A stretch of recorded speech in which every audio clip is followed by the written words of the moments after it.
Welcome to a new edition of Harness Central for the Harness Edge. I'm Harold Howe, and I'm here at the North America Cup Press Conference at Mohawk Racetrack.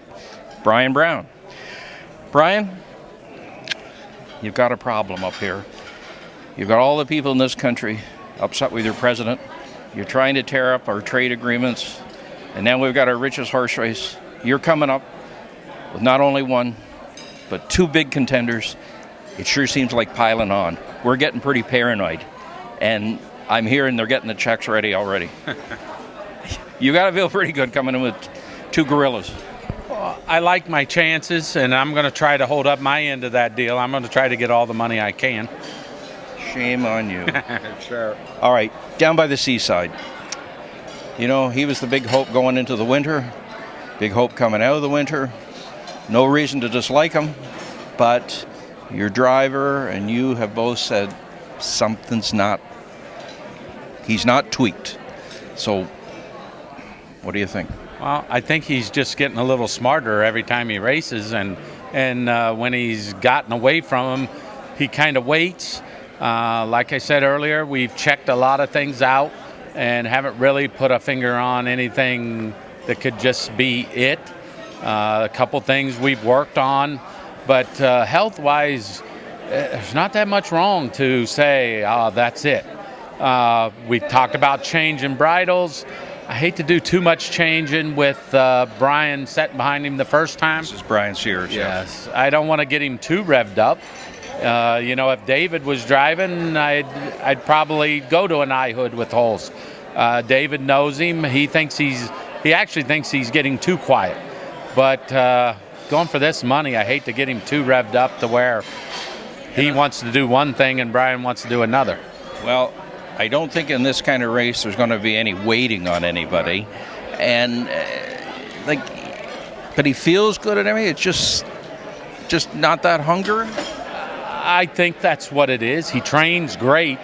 The last Tuesday when I came up here, or before I came up, he trained unbelievable, and there was no letting up. When I train him by himself at home, he just paces right on through the wire. But I'm not trying to train him in 59 or 49 or 50.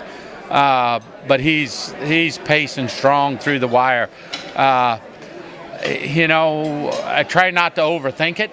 And like I said, we keep checking things, changing a few things, but haven't really found anything. I'm just curious, $65,000 son of some beach somewhere. By some beach somewhere standards, he was a cheapie. There was a whole bunch of other guys looked at him and for whatever reason turned away. Why'd you get him?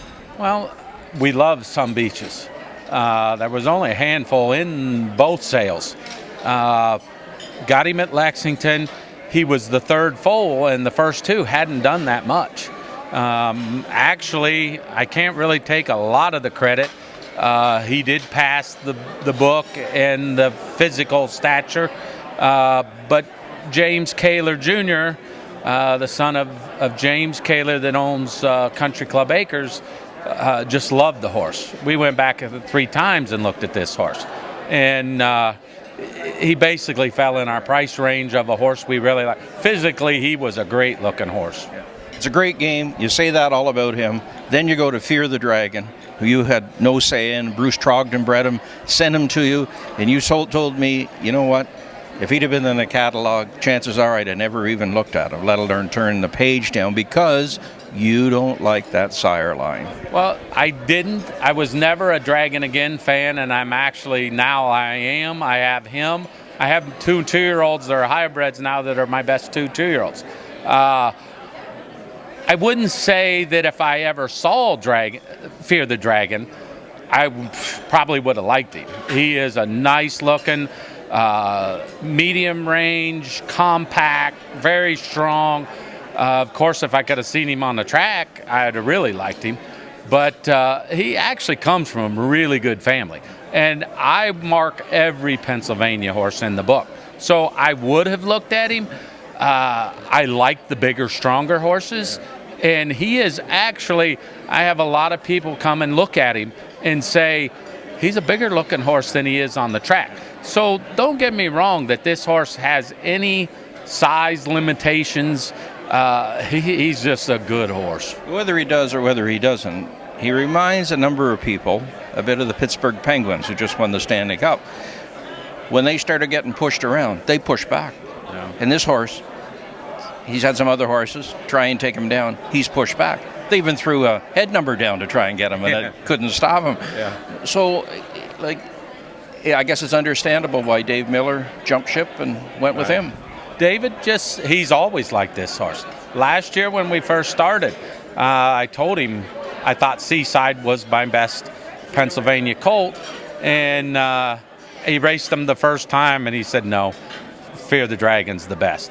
Well, by later in the year, Seaside was better, but Fear the Dragon last year, has had one race where he wasn't that good. First start in Lexington, he had an eye infection.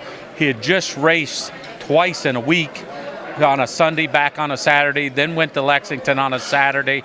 He raced tremendous the week before at Hoosier Park. Eye infection, rain and muddy. We took him off. He got away last.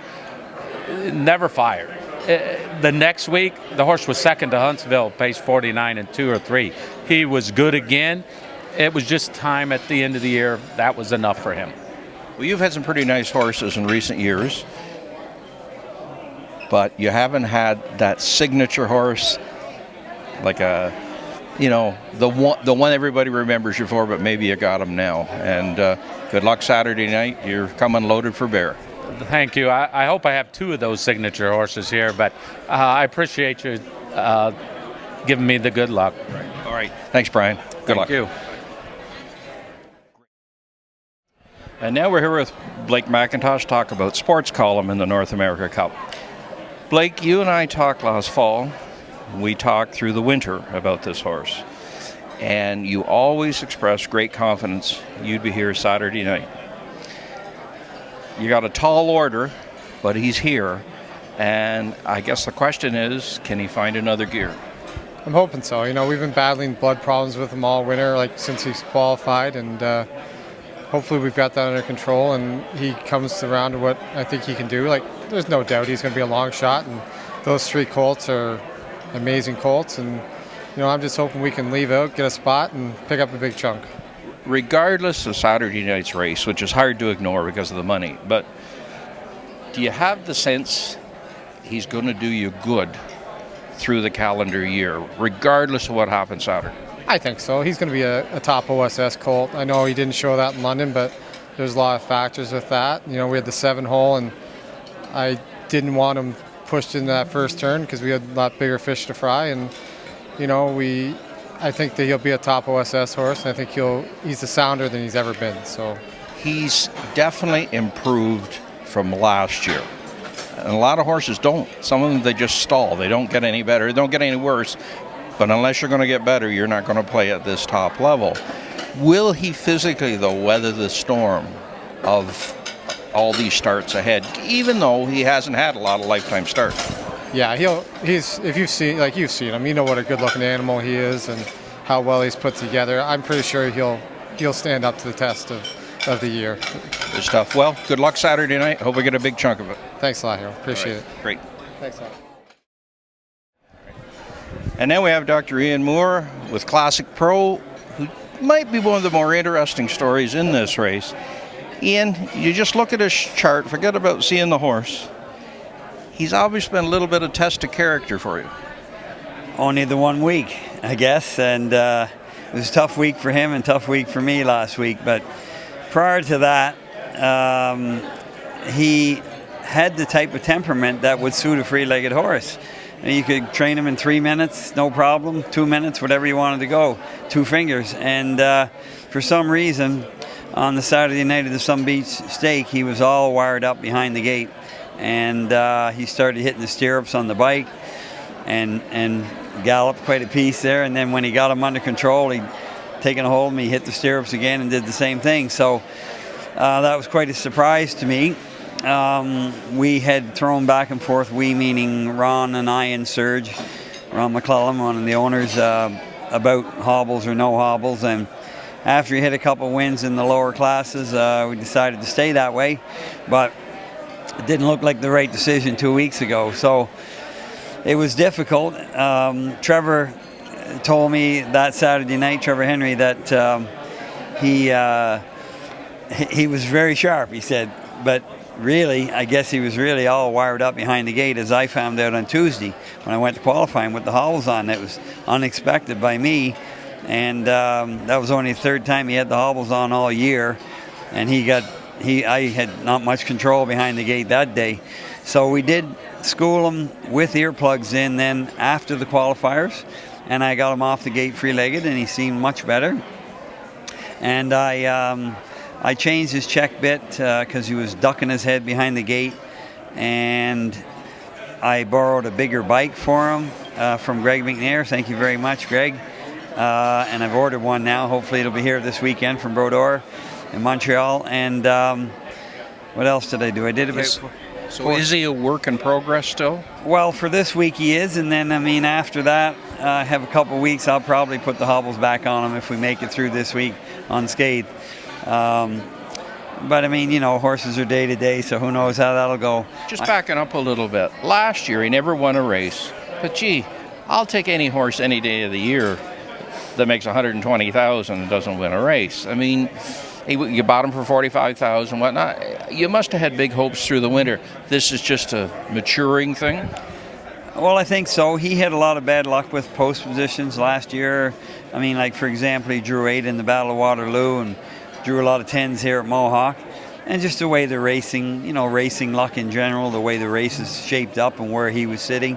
But he was still showed that he was competitive at the top level. I mean, he was 4th in the Metro and 3rd in the Nassagaweya, 3rd in the Champlain, I believe, and was quite competitive in the OSS classes as well with some of the good ones. So we staked him reasonably heavy. And as the spring went along, he did show signs of more development and more maturity than last year. And he seemed to enjoy going free-legged. He had a longer, wider gait to him, which is why I need a bigger bike. He's not a real big horse. He's not small, though, either, but he just has a big stride to him.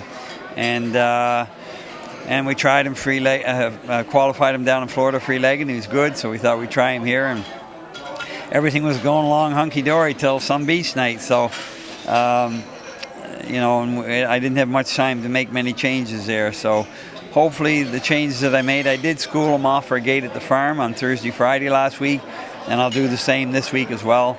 I've given him 3 days off this week. I haven't even jogged him yet because I think he needs a little breather. He had a rough week last week, as I stated. Well, Ian, wish you the best. It is just one race, and he looks like a horse that you're going to figure out regardless of what happens Saturday night and have some good dough coming through the rest of the year. Thank you very much, and I wish all the competitors in Saturday's race all the best of racing luck. All right, thanks, Ian. Harold Howe at the North America Cup, giving you the Harness Racing Edge.